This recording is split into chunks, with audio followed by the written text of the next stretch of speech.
y creo que el domingo anterior terminamos con un versículo que es Primera de Corintios, capítulo 10, versículos 3 y 4, que dicen así: y todos comieron el mismo alimento espiritual, y todos bebieron la misma bebida espiritual, porque bebían de una roca espiritual que les seguía, y la roca es Cristo. Y estamos hablando del Antiguo Testamento, y el tópico ha sido en todos estos domingos, Jesús, el todo de la Biblia, el todo de las Escrituras.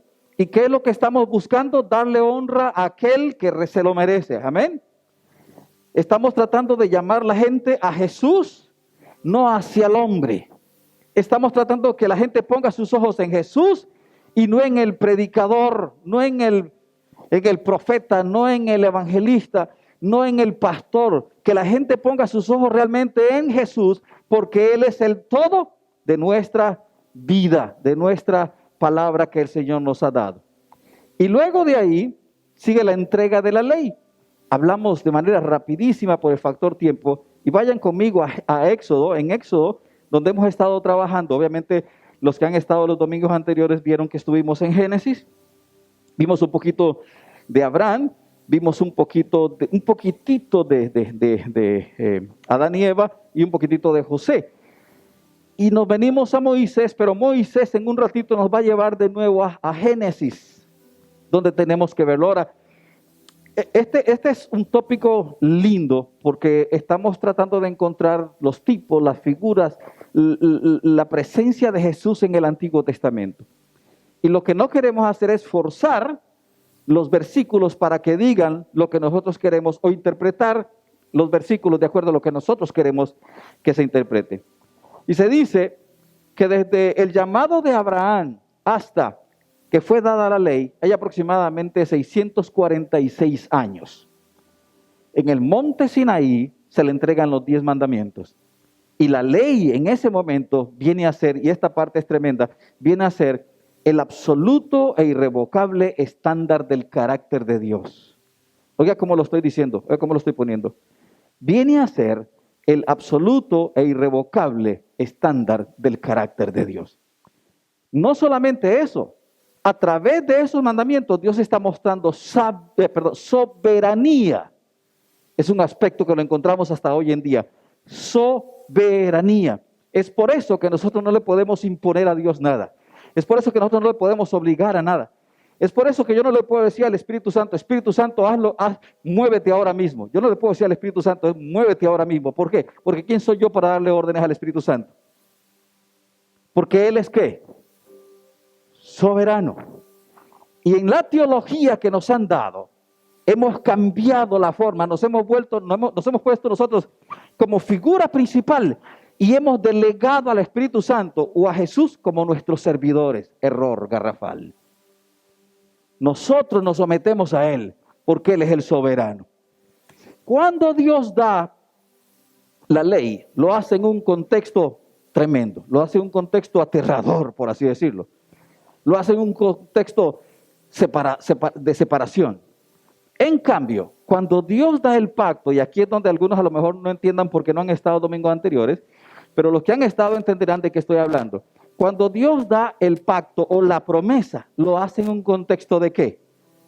De tranquilidad. Lo hace en un contexto de Abraham con él, en un contexto de amistad. Cuando se da la ley, es totalmente lo diferente. Vayan conmigo a Génesis capítulo 12, ahí tenemos que leer. Tengan sus Biblias a mano, sus teléfonos, porque vamos a ir a diferentes versiones. Cómo me cuesta respirar, ¿eh? Génesis 12, versículos 1 al 3. Génesis 12, 1 al 3 dice así: pero Jehová había dicho a Abraham, vete de tu tierra y de tu padre, este pasaje conocidísimo, de la casa de tu padre y la tierra que te mostraré. Y haré de ti una gran nación y te bendeciré y engrandecer tu nombre y serás, dígalo conmigo, y serás bendición. ¿Se acuerdan lo que mi esposa estuvo compartiendo el martes pasado? Tocante a este pasaje, donde ella estaba compartiéndonos que cuando Dios llama a Abraham, lo que Abraham es una ramificación de la presencia de Dios sin buscarla. Sin buscarla.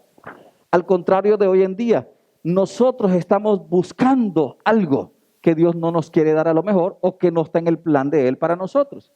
En Abraham, la gente recibe simplemente por gracia de Dios. En el tiempo nuestro, el hombre está tratando de sacar de Dios. Y recuerden, todo lo que usted y yo tenemos es por gracia, por misericordia. Y no tenemos que arrebatarle nada a Dios, porque Él da cuando Él quiere y cómo quiere y a quien quiere. Es la diferencia. ¿Por qué escoge a Abraham? ¿Por qué escoge a Moisés? ¿Por qué escoge a David? Piénselo. ¿Por qué escoge a Job para darnos una lección tremenda? ¿Por qué escoge a Samuel? ¿Por qué escoge a Eva, a Sara? ¿Por qué los escoge?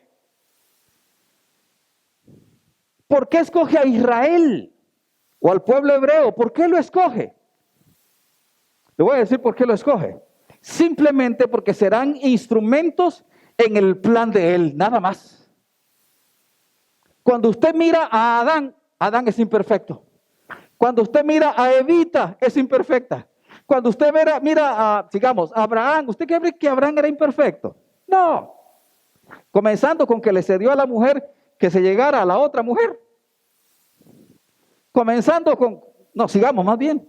Con el punto de que cuando la mujer decidió echar a Agar, él se quedó callado. No opinó. ¿Sabe qué le dijo? Como tú quieras, mujer. Así le dijo. Y hay hombres que le decimos así, como tú quieras. Está bien, lo que tú decías está bien, mi amor. Así le dijo Abraham. Estoy nada más elucubrando, ¿eh? No aparece eso ahí en la Biblia, ¿verdad? Cuando usted mira a David, ¿cómo era David? Era imperfecto. Ninguno, oiga lo que voy a decir, lo voy a decir con mucho cuidado. Ninguno de ellos, ni yo, somos capaces de servir perfectamente al propósito de Dios. El único que es perfecto para cumplir con el propósito perfecto de Dios era Jesucristo. Todos los demás que fueron escogidos y que los hemos puesto por héroes de la fe, fueron imperfectos. Ninguno podía cumplir plenamente. Esto es riquísimo.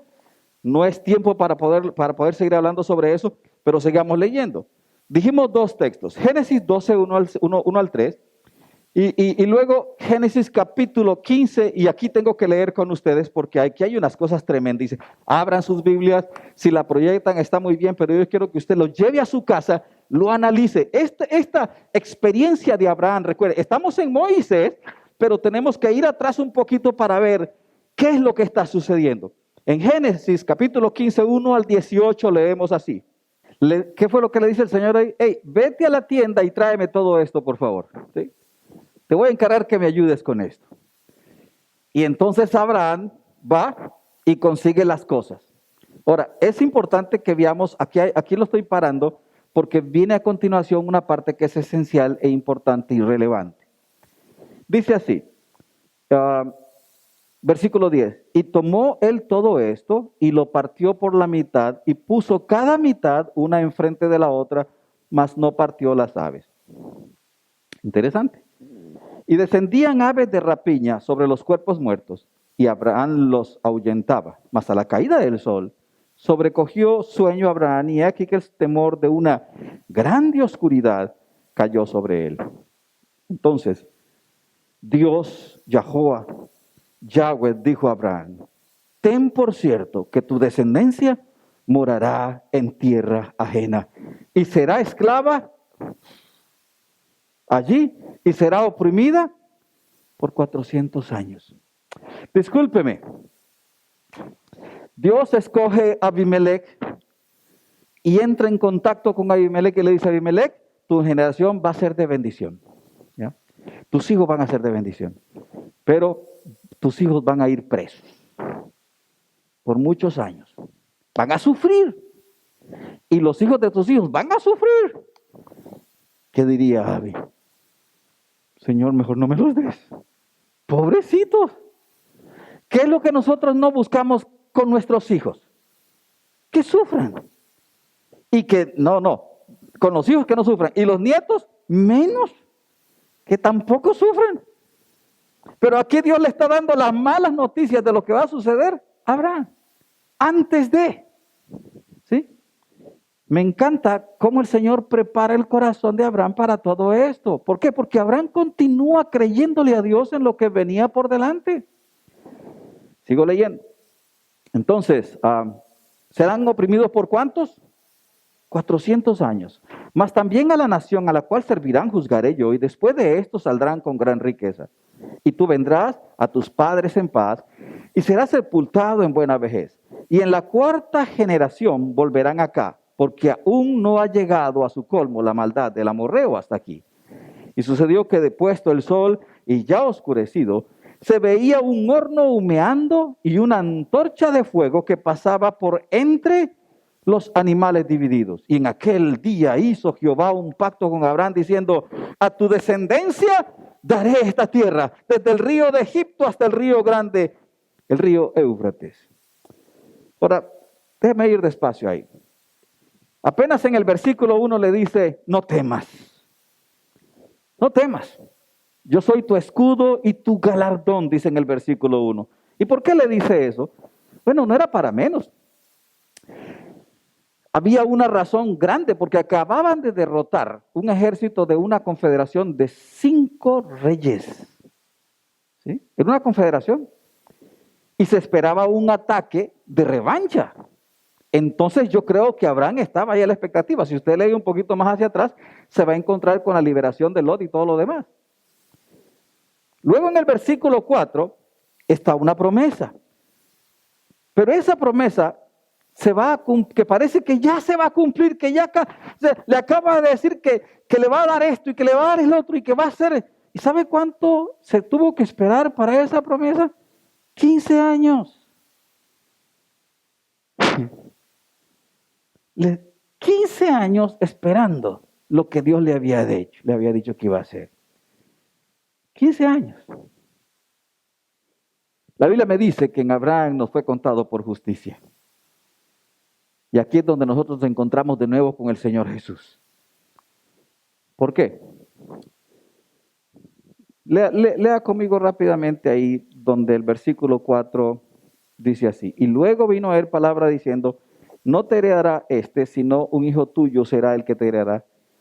Y lo llevó afuera y le dijo: mira ahora los cielos, cuenta las estrellas si las puedes contar. Y le dijo: así será tu descendencia. Y creyó a Yahweh. Y le fue contado, dígalo conmigo, y le fue contado por justicia. ¿Eso me lleva a quién? Al Señor Jesús. Porque la única justicia agradable delante de Dios es la justicia mediante su Hijo.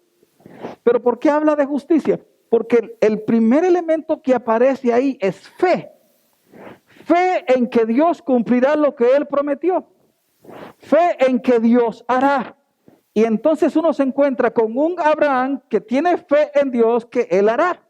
Y le fue contado por justicia.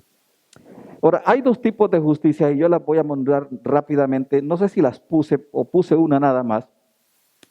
Justicia parece ser que es cuando nosotros alcanzamos algo por nuestros propios esfuerzos. ¿Ya? Logramos que el que se metió a mi casa a robar, lo metan a la cárcel. Yo busqué las pruebas y yo hice justicia. Alguien se quiere meter a robar a mi casa y le doy una paliza. Y entonces todo el mundo, justicia, fue justo lo que hiciste, estuvo muy bien. ¿Sí? Justicia del hombre. Justicia es decir, yo recibo este cheque de $2,000 por 15 días de trabajo y eso fue lo que acordamos. Es justo, es justo. Si usted acordó 2,500 y le dan 2,000, usted dice, es injusto. Se le da lo que usted ganó. Esa es la justicia a través de lo que yo hago y me es contado por justicia.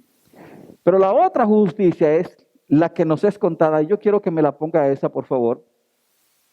Ahí está, esta es para que ustedes la noten. Justicia es aquella que nos es contada como obra de Dios en el momento en que creemos. Y mire la palabra que puse, como obra de Dios, nos es contada como obra de Dios en el momento en que creemos. ¿En quién? En Jesucristo. Esa es la verdadera justicia que Dios está viendo en realidad. La que es contada por Dios, como obra de Dios, en el momento en que yo pongo mi confianza en el Señor Jesús, por los méritos de Cristo. Cuando usted mira Romanos capítulo 4, versículos 34 y 35, leámoslo rápido, nos refresca esto muy bien. Romanos 4, dice así: y no solamente con respecto a él se escribió. Ve, ahí tendría que señalar usted, y no solamente con respecto a él. Y ese a él es señalativo hacia una persona. Se escribió que le fue contada, versículo 24, sino también con respecto a nosotros. Cambia la dirección. No solo a él, pero también a nosotros, a quienes ha de ser contada una transferencia de justicia. Esto es, a los que creemos en el que levantó de los muertos a Jesús, Señor nuestro. Y el versículo 25 es el culmen, es el cierre. Dice así: el cual fue entregado por nuestras transgresiones y resucitado para nuestra justificación. Pum, pum, pum, pum. Ese es el pum, pum de Dios. Lo hizo para usted y para mí. ¿Sí? En Abraham, desde allá viene la cosa, desde ahí viene corriendo y nos trae hasta el Nuevo Testamento y nos muestra que lo que sucedió en Abraham, en ese día, en ese convenio que hubo, está aquí reflejado. Ahora, ¿por qué el asunto de los animales, familia? Es que partía los animales y lo ponía uno. En aquel entonces era una práctica común, por así decirlo. Cuando se quería firmar un trato o un pacto, un convenio entre dos partes, ponían los animales así y los dos que estaban por firmar el pacto caminaban en medio, los dos. Eso indicaba que los dos estaban de acuerdo en el pacto. Cuando usted lee el texto, porque lo leímos todo, ¿quién pasa y cómo pasa ahí? ¿Reflejado en qué? ¿Manifestado cómo? Dice que era algo como un horno que humeaba y algo más, una antorcha. Solo eso. Abraham no pasó, solo Dios. En otras palabras, Dios camina en medio y les dice: el que está firmando esta promesa soy yo, no tú. Y tú no puedes hacer nada. Y eso es donde me llama la atención, me atrae y me renueva y me anima y me motiva y me ministra. Cuando yo veo que es Dios el que ha prometido. Mientras que los hombres nos gastamos la vida prometiéndole a Dios cosas que no cumplimos. En esa promesa solo Dios firmó. Y Abraham no pudo regatear. Ustedes conocen el término regatear, ¿verdad? ¿Sí? No pudo. No dijo: Dios, ¿qué te parece si lo hacemos de esta manera mejor, no? Dios, mira, ¿no podríamos sacar de la cláusula eso de que la generación va a sufrir? No lo podríamos sacar. No hubo negocio. ¿Quién firmó el contrato? Solamente Dios. ¿Y Abraham qué hizo? Simplemente lo tuvo que aceptar. Así que Abraham no pudo romper el pacto y no podrá nadie romper el pacto porque nunca firmó. La promesa fue dada por Dios. Yo le pongo un ejemplo a usted. Yo me pongo en un convenio con mi hermano Eric. Hermano Eric, firmemos un convenio entre usted y yo. Y entonces el convenio va a ser, y ahorita les cuento otro convenio que escuché, de esos convenios locos que se hacen. Convenio va a ser que vamos a abrir una escuela de música y en esa escuela de música yo voy a poner el dinero y tú vas a encargarte de todo lo que es las clases y todo lo demás. Y entonces los dos firmamos. Y en un arranque de esos que pasa cuando no estamos muy de acuerdo, yo le digo a Eric, ya no más. No me gusta esto, no me gusta, no estoy sacando provecho ahora. Y Eric me dice: yo tampoco quiero, pastor, de todas maneras ya estaba cansado de esto. Y los dos decidimos cancelar el pacto, el convenio.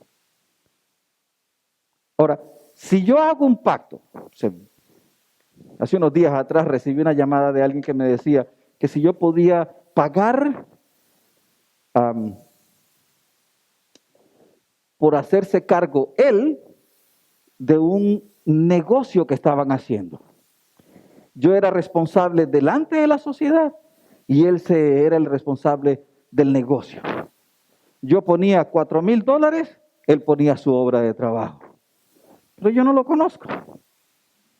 Simplemente me lo mandaron, yo no lo conozco. ¿Usted le firmaría, sacaría delante de la justicia su nombre, lo pondría para representar a alguien que no conoce? No lo haría.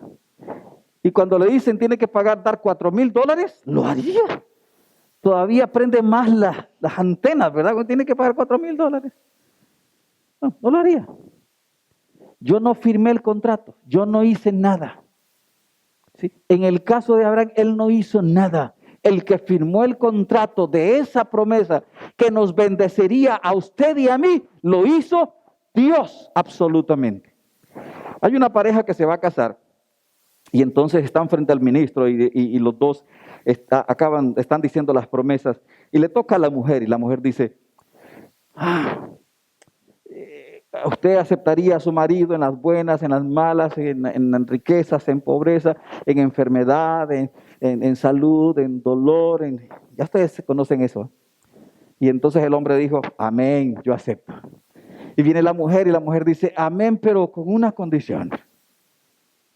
Dice, que me dé un día al año libre solo para mí. Y entonces todos se quedan intrigados, ¿verdad? Y le preguntan, ¿para qué quiere un día al año solo para usted? Porque en ese día yo quiero ser soltera de nuevo. Y el hombre dijo, claro, mi vida, yo te doy ese día libre. ¿Usted cree que iba a firmar? Usted, hombre, ¿ustedes firmarían eso? Si la mujer le dijera, dame un día libre, yo me quiero sentir soltero, soltera, o soltero, como sea. Hombres, ¿ustedes lo firmarían? Esto es sí y esto es no.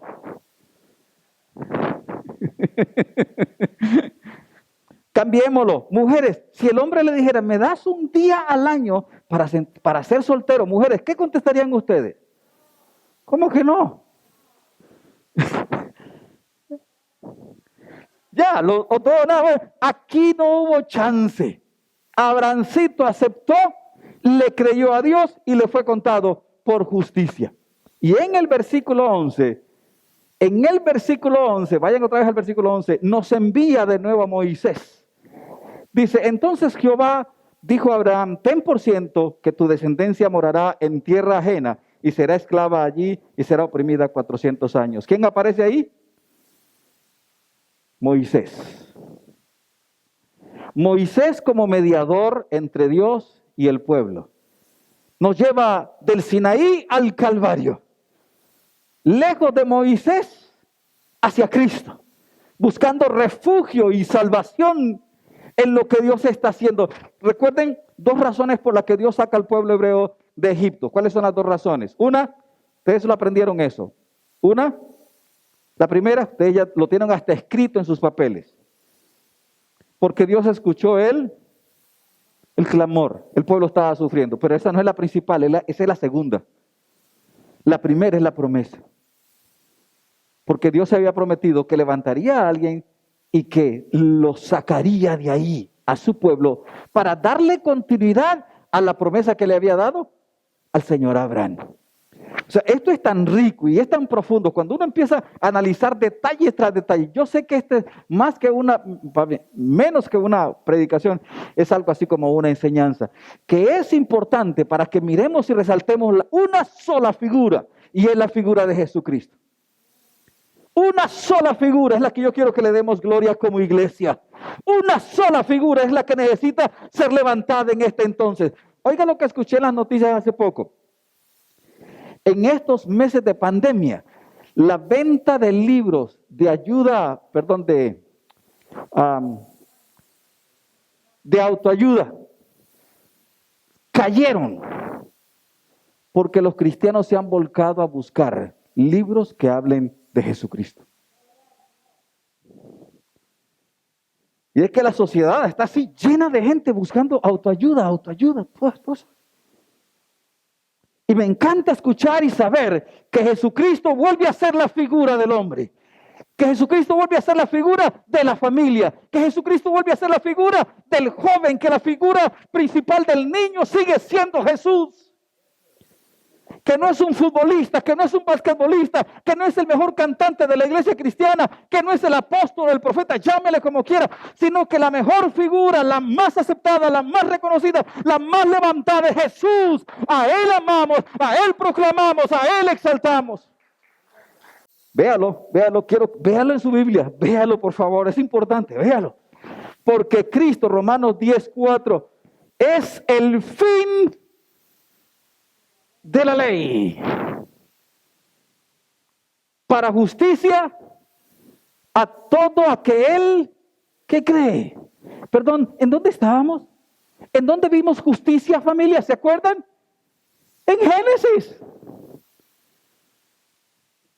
Pero en Cristo nosotros encontramos que la ley terminó porque ahora la justicia de Dios se revela en Jesucristo. Así que usted y yo vivimos ahora en la fe de Abraham. Y se lo quiero mostrar en esta otra formulita que yo les puse ahí. Vivimos en la fe de Abraham. A ver si me la ponen en Emergy. Donde dice, Abraham es la promesa original. Fe en quien es Dios. Moisés es sombra de lo que vendría. Y Jesús viene a ser el original. ¿Y a cuánto nos gusta lo original? A todos nos gusta lo original. Me encanta el básquetbol. Y hace un tiempo, hace unos años atrás, tenía un discípulo que también jugaba básquetbol conmigo. Y un día llegué y me dice, pastor, ¿qué le gustaría que le regale para su cumpleaños? Y le dije yo, bueno, estoy yendo a jugar básquetbol, me gustaría una camiseta de jugar básquetbol. Y me trajo una camiseta con el número 23 atrás. Y para los que saben de básquetbol, saben que el número 23, disculpen, y entonces la volteé para ver los stickers que trae atrás, y eran originales. Y le pregunté el precio y me dice, pastor, mejor no le digo. Pero era original. Vino un pastor amigo que también le fascina el básquetbol y me dice, mi hijo es seguidor de Jordan. Y entonces le digo, quiero bendecir a tu hijo. Y le envié mi camiseta de Jordan, original. Y en el momento sentí así como, es que estás dando algo que te gusta. Imagínense, llega mi hermano Eric a una iglesia de escasos recursos a lo mejor y mira al pianista tocando con uno de esos que son para niños y que el sonido está así medio raro y él, movido a compasión y amor, le entrega el piano que le costó $3,000. ¿Lo hace con dolor o lo hace con alegría? Una mezcla de ambas. Yo también, por eso lo digo, porque yo lo haría. Así me pasó a mí, con una mezcla de antes. ¿Nos gusta el original? Claro que sí. Y el original en el Antiguo Testamento es Jesús. Todo lo demás es, dígalo, sombra. Eso es lo que dice. Sombra, dice el Nuevo Testamento, de lo que había de venir. Y además era para enseñarnos a nosotros algo. Yo veo todo el sistema de la ley y todo lo que viene adelante con el tabernáculo como un sistema temporal, como un sistema de familiarización, de entrenamiento para aquello que había de venir. Así lo veo yo. O sea, permítame, a lo mejor me equivoco, tal vez usted tenga otra opinión, tal vez usted difiera de mí en cuanto a eso, no importa, pero esa es la forma en que yo lo veo. El pueblo se familiarizó con ello, tuvo un entrenamiento en ello. Por cierto, cuando uno ve la ley, uno encuentra un montón de leyes. Otra de las razones por las que se da la ley es esta, familia. ¿De dónde sale el pueblo? de Egipto, ¿cierto? ¿Sí?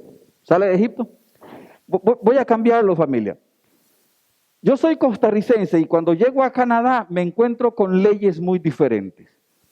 En Costa Rica se trató o se puso la ley de cuando usted cruza la calle, no en la zona marcada, te ponen una multa. Eso es en Costa Rica. Acababa de salir la ley y al primero que le pusieron la multa fue a su servidor. No estoy acostumbrado a esa ley. Llega a Canadá y aquí hay leyes. Y no lo podemos comparar ni con Costa Rica, ni con Guatemala, ni con Colombia, ni con Perú, ni Bolivia. No lo podemos comparar con ninguno de esos países. ¿Por qué? Porque este país tiene sus propias reglas. Cuando el pueblo estaba en Egipto tenía las propias reglas de Egipto. Pero ahora salen y Dios empieza a darle la identidad que el pueblo tiene que tener. Y en esa identidad es un pueblo que no tiene normas. ¿Ha visto esos niños que hacen con los papás lo que les da la gana? ¿Sí? ¿Han visto? ¿Los han visto? ¿Han visto esos jóvenes que hacen lo que quieran en sus casas y no se les puede poner reglas porque luego hacen una cara de...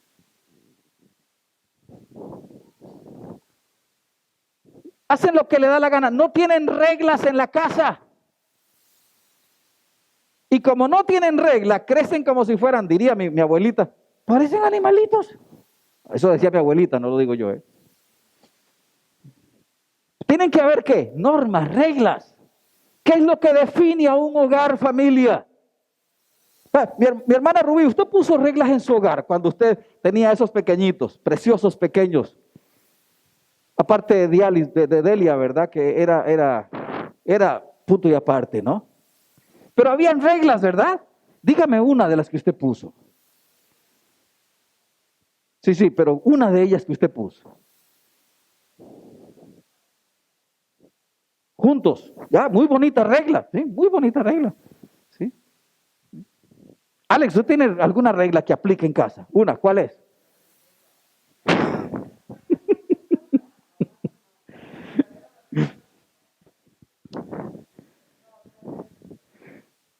Amor, una que te acuerdes de tu mamita. Ya esa ya la dijeron, ya está cogida. Tender la cama, uf. Por favor, revisen los hogares cómo quedaron hoy.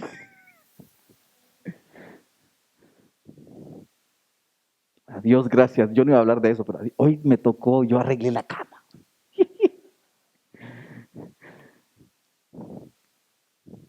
Reglas. El pueblo que salió de Egipto no tenía reglas, no tenía normas a seguir. ¿Sabe qué hace Dios? Les da normas a seguir para que no fuera un pueblo desenfrenado. Esa es la segunda razón por la que Dios les da normas. A lo mejor no lo hemos visto así. A lo mejor habíamos visto, Dios le puso reglas porque tenían que tener reglas nada más. No, tenían una finalidad. Y cuando usted mira las reglas que Dios les pone, las leyes que Dios le pone, un sinnúmero de ellas apuntan a Cristo Jesús. Un sinnúmero de ellas. Y yo nunca, tengo casi 30 años en el ministerio y nunca he enseñado acerca del tabernáculo. Me acuerdo que en un tiempo por ahí salió un libro que decía La restauración del tabernáculo de David. Fue un libro que pegó por todos lados. La restauración del tabernáculo de David. Un costarricense, por cierto, el que lo escribió. Y cuando salió, yo lo leí y dije, ¡wow! ¡Qué revelación! Y después, cuando crecí y estudié, me di cuenta de que el libro tenía un montón de aberraciones. Luego empezamos a restaurar el harén caído de Salomón. Ríanse, es una broma. Vamos a restaurar el harén caído de Salomón. ¿Cómo cree? Sería una herejía terrible. No, familia, Dios les da leyes y normas porque está dándoles una identidad. Como todo país, como toda ciudad, tiene que tener reglas y tiene que tener normas a seguir. Como toda familia, tienen que haber reglas. Como toda iglesia tiene que tener reglas. Una de las cosas que a mí me gusta, a diferencia de nosotros los hispanos, mi esposa y yo empezamos a trabajar con la iglesia canadiense. Eso era así, tin, tin, tin y punto, no había cambio. Si decían tal cosa, así era. En la iglesia hispana o cualquier otra es, oh, está bien, las normas están bien. Sí, se pone ahí un papelito que dice no sentarse, pásalo para la otra. En la iglesia canadiense te ponen, no, ¿cómo se dice en inglés, Alex? Reservado en español, pues. Eso. Y el canadiense respeta eso. El hispano. Así somos los hispanos. Qué lástima, ¿no? Hay reglas con una finalidad. Y cuando la gente se revela a la regla, por muy simple que sea la regla, ¿qué es lo que viene a continuación? Hay disciplina. Hay una represalia hacia eso. Y Dios pone las reglas con la finalidad de que el pueblo pueda seguir y saber que si violenta la ley que fue dada por él, tendrá repercusiones. Esto nos mete directo a la parte del tabernáculo, el cual, pónganle así, continuará. Pónganle así, continuará. No el próximo domingo, no sé cuándo. Pero deje darle la introducción. Vaya conmigo, por favor, allá. Estábamos no en Génesis, vamos a Éxodo. Ahí en Éxodo. Ya le digo cuál versículo. Capítulo 19. Vamos a leer rápidamente, ahí termino.